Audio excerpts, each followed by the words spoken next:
Welcome to a little sensory garden update. I did a sensory garden last year for the first time with the dogs and they absolutely loved it. So I'm just going to go over some new additions, and then I'll also talk about some of the things that we had used last year as well. I'm going to do a quick walkthrough and then I'll go over the new stuff. So obviously, you know, the dogs can go in the garden like normal or over here, but we also have a secret entrance and exit. So if we go into their little house, we have a ramp attached to those stairs, and the ramp goes through the daisies and into the other side. Super cute. Excuse me, girls. So some things we had last year. Of course, the cute little ramp. There's the other side. Here's some pretty flowers. And we have our wishing well over here. Willow, can you go in there and show everyone? Good job.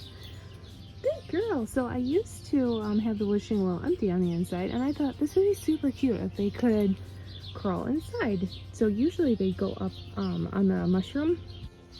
We still have our little wooden wall where you can hide treats in all those little nooks and crannies. There we go. Lily got that one. They love that. They always check that one out. And we still have our balance beam back there. There goes Willow. So, stories on one of our newest additions this year. We had a big tree branch taken down. So I piled up a bunch of the branches or something fun for them to climb on. We still have our tunnels from last year. Oh, good girl. Yes, Willow. We also have this big tree branch as well that I saved from when the tree got a little trim. Come over here.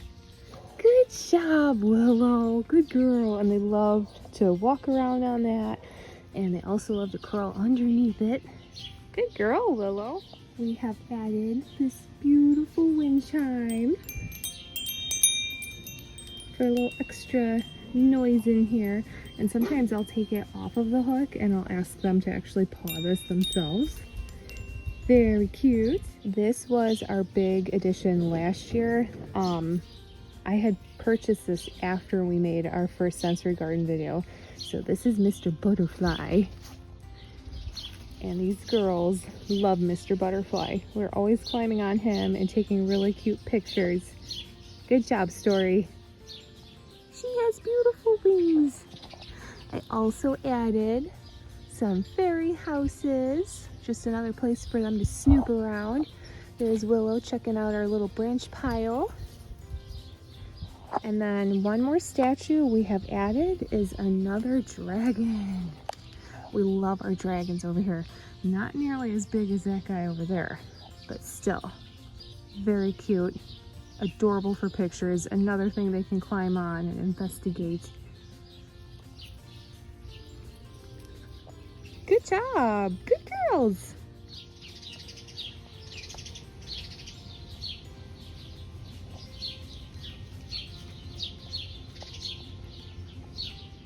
So basically, a sensory garden is a mixture of different textures and surfaces and like things that the dogs can climb on or climb under.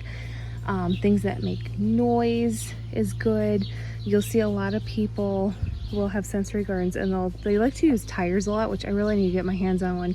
And they'll fill a tire with sand, and then they'll fill one with gravel and pebble rocks and all kinds of stuff. It is a great way to expose puppies to the world, rescue dogs, really any dogs, and they have a lot of fun. I have some tunnels over here, and I just made those out of lattice because I really wanted them to fit in with the garden more and kind of blend in. So yeah, sensory gardens are just meant to let your dog explore and maybe dig a little bit and climb, and it's just kind of like a little adventure for them. Good job, Story. So that is what our sensory garden looks like. this year I'm super happy with it. I'm really happy with my garden in general. I have some solar lights in here, so at night it's so pretty. But I can't really think of any other changes I might make next year. I'm running out of space also. So, but yeah, it's been really good and the dogs love it. All right, thanks for watching and we'll see you in the next video. Goodbye.